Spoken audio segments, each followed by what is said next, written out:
am Dr. Saloni, an oral physician and maxillofacial radiologist.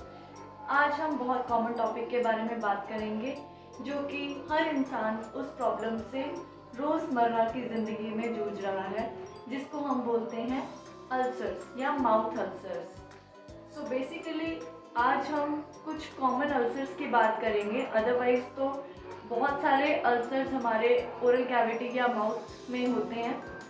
So the common ulcers which occurs in our oral cavity is, सबसे पहले तो जो आते हैं वो हैं आपके एप्थस अल्सर्स, नंबर 2 पे आते हैं आपके ट्रोमेटिक अल्सर्स एंड नंबर 3 पे आते हैं आपके हर्पेटिक अल्सर्स। इन तीनों अल्सर्स के बारे में आज जानेंगे और इनका क्या इलाज है ये भी हम आज के इस टॉपिक पे डिस्कस करेंगे।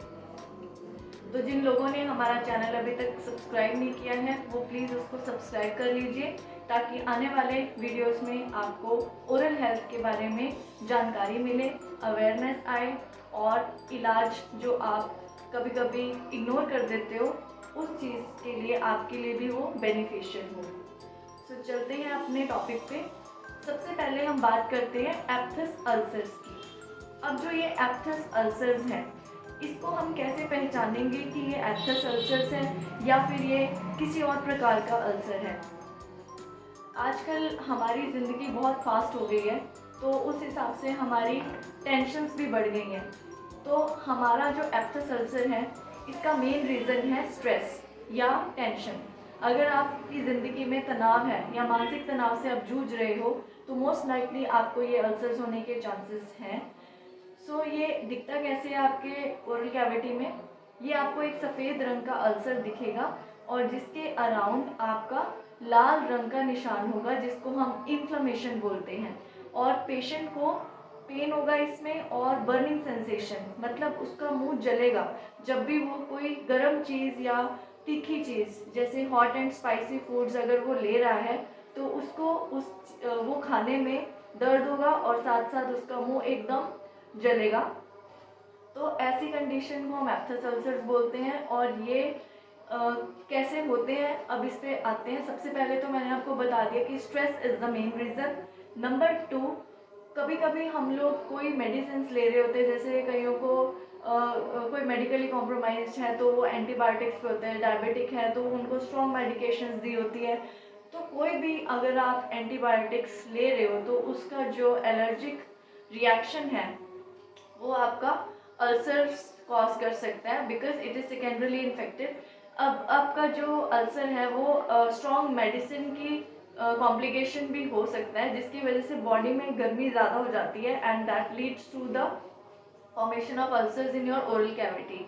सो अगर आपको कोई आप ड्रग्स पे हो तो आप अपने डॉक्टर के पास जाइए कि ये मेडिसिन से मुझे अल्सर्स हो रहे हैं, आप उसको चेंज करवाइए। यूजुअली जब भी आप कोई पेन किलर ले रहे हो या फिर स्ट्रॉन्ग एंटीबायोटिक्स है उसके साथ ये अल्सर एसोसिएटेड हो सकता है। This is another reason.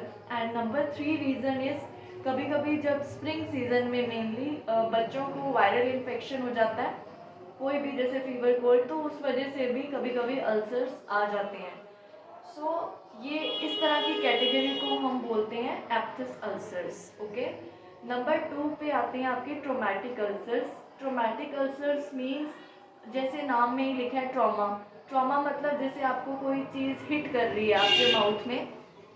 सो अगर आपके मुंह के अंदर कोई भी दांत टूट गया है या फिर आपने कोई फिलिंग करवाई थी वो फिलिंग निकल गई है जिस वजह से दांत नोकीला हो गया है, या आपका दांत अभी आ रहा है, जैसे अकल दांत 18 साल की उम्र तक आ जाती है और कभी कभी तो लोगों की काफ़ी आगे लंबी एज तक भी चली होती है कि आ ही रही है, तो उन केसेस में क्या होता है जो कस्प होते हैं टूथ के वो तीखे होते हैं और वो आपको कॉन्टीन्यूसली आपके गालों में टच करते हैं जिस वजह से आपको दर्द होती है और वहाँ पर इन्फ्लामेशन हो जाती है, मतलब गाल सूज जाता है और सफ़ेद रंग का हो जाता है और ऊपर से छाला बन जाता है।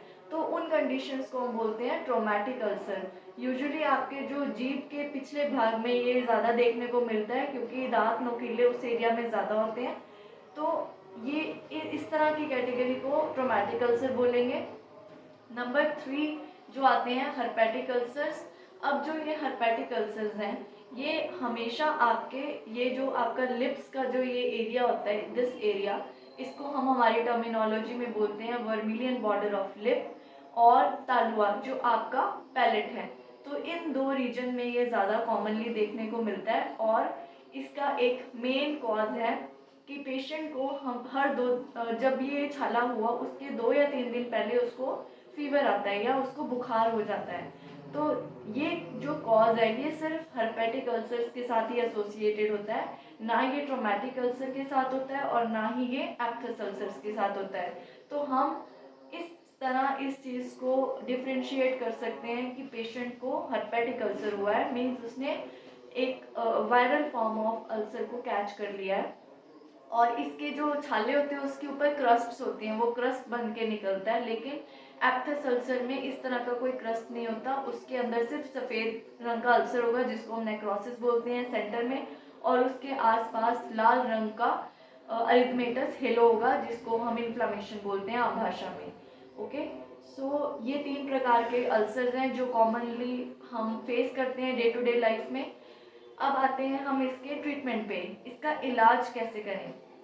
सो नंबर 1 जो है आपका एप्थस अल्सर, तो उसका तो कॉज ही यही है कि stress is the main reason. तो कोशिश करें अपना तनाव कम से कम रखिए, अपना डाइट चेंज कीजिए, अपनी लाइफ को डिसिप्लिन कीजिए, पानी ज़्यादा से ज़्यादा पीजिए, और अगर आपको ये एप्थस हो गया है तो आप किसी भी मेडिकल स्टोर पे जाइए और over the counter pain reliever gel मिल जाते हैं। हम नाम नहीं लेंगे specifically, but you need to seek medical advice for that. आप ओवर द काउंटर जेल लीजिए, आप उसको यूज़ कीजिए, और विद इन 7 to 10 डेज ये अपने आप हील हो जाते हैं, क्योंकि एप्थस अल्सर्स का ऐसा कोई इलाज है नहीं, ये अपने आप ही ठीक हो जाते हैं विद इन 7 to 10 डेज, जितना इसका इंक्यूबेशन पीरियड होता है। और उसके बाद अगर आपका ये नहीं ठीक हो रहा विद इन 7 to 10 डेज, तो आपको ब्लड टेस्ट करवाने की ज़रूरत है। एंड इसके अलावा आप जेल लगा सकते हो, जेल के अलावा आपको पानी ज़्यादा से ज़्यादा पीना है। आपकी बॉडी में जो गर्म, जैसे आप अगर एंटीबायोटिक्स पे हो तो उसमें क्या होता है, बॉडी में गर्मी हो जाती है ज़्यादा, तो उस वजह से भी अल्सर्स हो जाते हैं। तो आप कोशिश कीजिए कि थोड़ी कम गर्म चीज़ें खाइए और फ्लूइड्स ज़्यादा से ज़्यादा लीजिए, and avoid hot and spicy foods. आप अपना तीखा खाना थोड़ा सा कम कर दीजिए और सादा खाना खाइए जब तक आपका अल्सर ठीक नहीं हो जाता। सो ये तो था आपका एप्थस अल्सर्स के रिलेटेड। नंबर 2 था आपका ट्रोमेटिक अल्सर्स, मीन्स कि आपके दांत का अगर कोई पोर्शन टूट गया है या फिलिंग टूट गई है या कोई आपने कैपिंग करवाई है वो टूट गई है, उस वजह से अगर आपको अल्सर्स हो रहा है तो वो ट्रोमेटिक में काउंट होता है। तो ट्रोमेटिक है तो इसका मतलब आपको जो उसकी जड़ है जिस वजह से वो हो रहा है उसको आपको ठीक करवाना है, मीन्स कि you have to remove the aetiological agent. So अगर आपके दांतों के जो कस्प हैं वो नोकीले हैं तो उनको आप राउंड ऑफ करवा लीजिए, उससे भी आपको रिलीफ मिलेगा। And use your over the counter pain reliever gel, so you will feel कि आपको वो ठीक हो जाएगा विद इन 2 to 3 डेज।